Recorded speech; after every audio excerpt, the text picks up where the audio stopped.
কোরআনের বিভিন্ন আয়াতে আল্লাহ তাআলা স্পেসিফিকলি ধরে ধরে বিচার করার সময় আমরা যেন আদাল করি সেটা বলেছেন।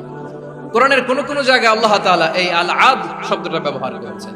আবার একই জিনিস ইনসাফ, সুবিচার, সুশাসন, ন্যায় বিচার, ন্যায় পরায়ণতা বুঝাতে আল্লাহ তাআলা কখনো কখনো আল কিসত শব্দটা ব্যবহার করেছেন। আল্লাহ তাআলা বলেন ওয়া ইন হাকামতা ফাহকুম বাইনাহুম বিল কিসতি ইন্নাল্লাহা ইউহিব্বুল মুকসিতিন।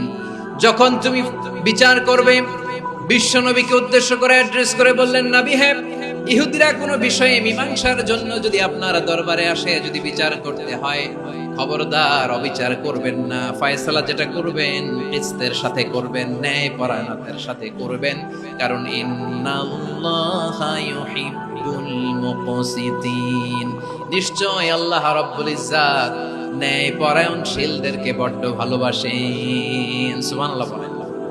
ন্যায় পরায়ণ লোকদেরকে আল্লাহ তাআলা বড্ড ভালোবাসেন। অন্য আয়াতে আল্লাহ তাআলা বলছেন وَنَضَعُ الْمَوَازِينَ الْقِسْطَ لِيَوْمِ الْقِيَامَةِ فَلَا تُظْلَمُ نَفْسٌ شَيْئًا।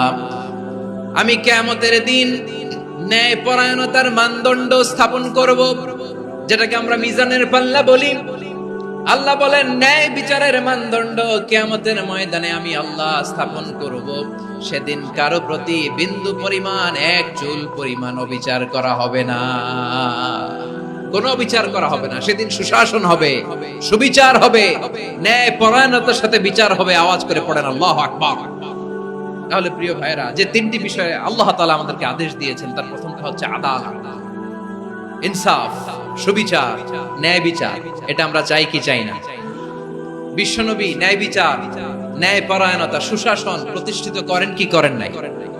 আপনারা বিশ্বনবীর সিরাত যারা পড়েছেন, আপনি দেখবেন বিশ্বনবীর সিরাতের পরতে পরতে, বাকে বাকে, সিরাতের বাকে বাকে এই আদালতের নমুনা মেলে। সুবহানাল্লাহ বলেন।